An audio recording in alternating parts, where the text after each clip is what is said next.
All right, so now we're going on to the next bit of evidence for plate tectonics. So next thing happens is World War II. And what you're going to be looking at in this part is some of the evidence from World War II that helped us develop plate tectonic theory. The first thing we notice is that World War II, one of the big challenges the Allies faced, and hopefully people are kind of keen on this, is German submarines.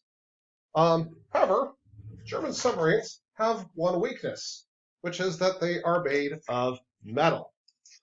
And when you're made of metal, you have things like magnets that will stick to your that will not only stick to your submarines, but the presence of a magnetic field will sometimes cause presence of something made large and made of steel in an ocean will cause and also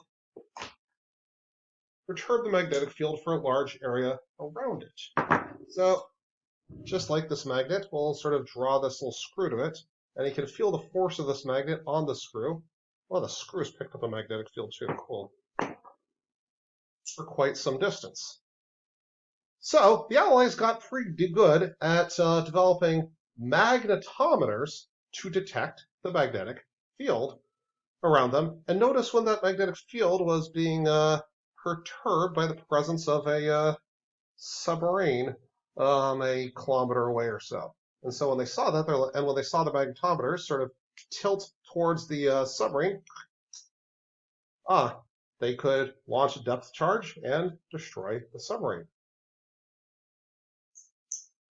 However, there was one factor complicating this effort. And that was the problem that there are also rocks on the seafloor that are magnetic. Here we have a beautiful piece of, I think this is, I can't tell if it's magnetite or hematite, but it's definitely getting all over the place. That is also sticks to the magnet. Not only that, the salt, and if you have a powerful enough magnet, you will feel a little pull of the magnet on most pieces of the salt. So what the Navy did after World War II is they realized, okay, if we're going to understand find submarines better, we need to be able to distinguish the magnetic field from the rocks on the seafloor against the magnetic field of a passing submarine. And thus was born Paleo Magnetism. So the first of the post-World War II observations was a seafloor magnetic field. Now the reason for this is the rocks of the seafloor are formed by volcanism, and when they erupt, the magnetic particles are randomly arranged. But as the rock cools and solidifies, those magnetic particles, which are sort of floating around, drifting, start to solidify in the position of the current magnetic field. Now here's the beautiful part.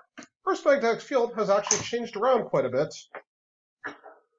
over Earth's history. And so what you see is, if you look at the Earth's magnetic field on the seafloor, you'll see a very interesting pattern if you go through the ocean basins. So seafloor rocks that have formed recently will line up very nicely with the present-day magnetic field. We're going to color these blue.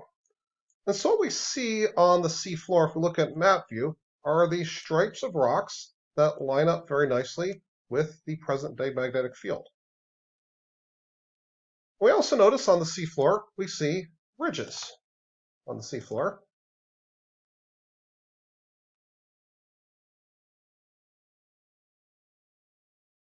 Ridges. And we're seeing a lot of these normal polarity rocks right at the tops of these ridges. Whereas if we move a little further down, as we move further away from the ridge, we see rocks that are aligning with a past magnetic field. Because the cool thing about Earth's magnetic field is it is not stable. It flips periodically over time. Not exactly in a fully completely understood way, but because it's powered by convection in the outer core, it periodically flips.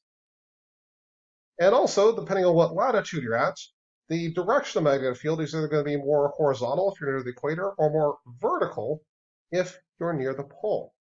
And so there's a whole field of study now called Paleo Magnetism which helps us determine how old, where things were in the past and when how the Earth's magnetic field has flipped over time. And so we see this curious pattern in the magnetic field. Further away from the top of the ridge, we see regions of reversed polarity. And then further away from the ridge, as you get a little further, you see normal polarity.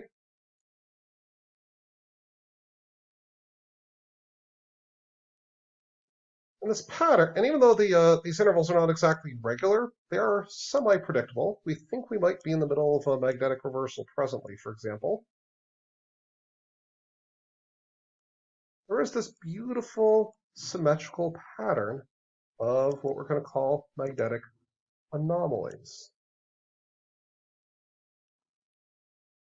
And so the field we're studying here is a thing called Paleo Magnetism.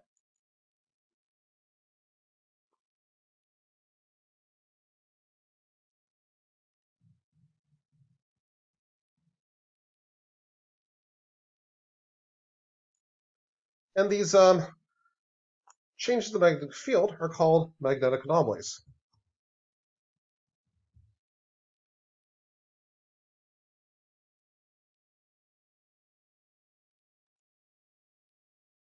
Magnetic anomalies. And so what we see is the magnetic anomalies are symmetric across the ridges.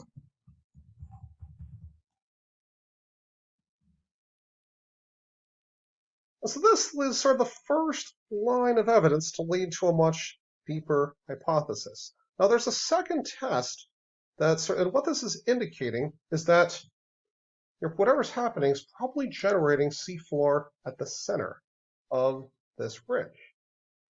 This leads to an interesting hypothesis test because you recall we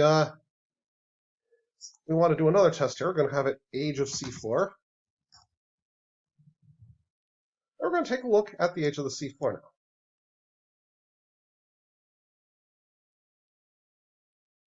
Take a look. Punchline, please. This is the age of the seafloor that we got from seafloor sediments after World War II. Yeah. So I want to take a look. The brown areas represent very old ocean floor. The red areas, which also happen to be right atop ridges, represent very young ocean floor. What you're seeing in this map here is the following. Young ocean floor is kind of in the middle of the ocean basins, especially the Atlantic basin. The oldest ocean floor is not in the middle of the ocean basins as predicted, but along the edges of the ocean floor. So what we've just done here is effectively shot down one of the central predictions of geosyncline theory. Yes, remember geosyncline theory made a prediction. Oldest ocean floor would be at the center of the basins. We have shot this down with paleomagnetism and age of the sea floor.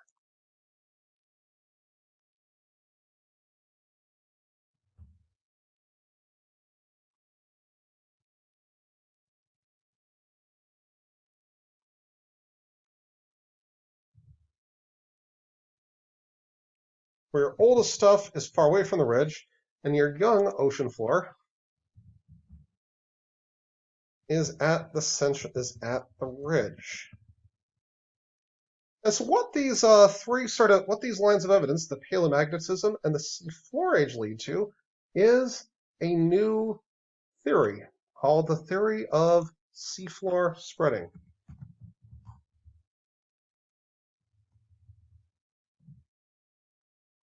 Seafloor spreading. We're going to put a little colon here and describe it a little more. Ocean crust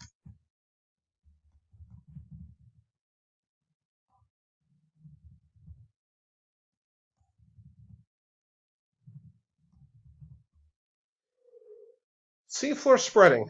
The theory of seafloor spreading goes, ocean crust is generated by volcanism at mid-ocean ridges. So let's take a little closer look at this. This will not be the final word on it, but this is just sort of what you got. So we have here is your ocean crust, your mid-ocean ridge. You have your mantle down below. And your seafloor crust, ocean crust, is moving away here from the top of the ridge being generated by volcanic eruptions. And so what happens here is seafloor ocean crust is erupted, picks up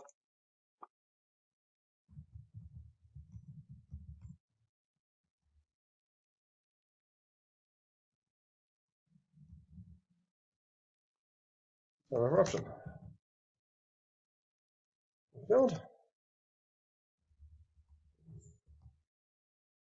moves away from ridge.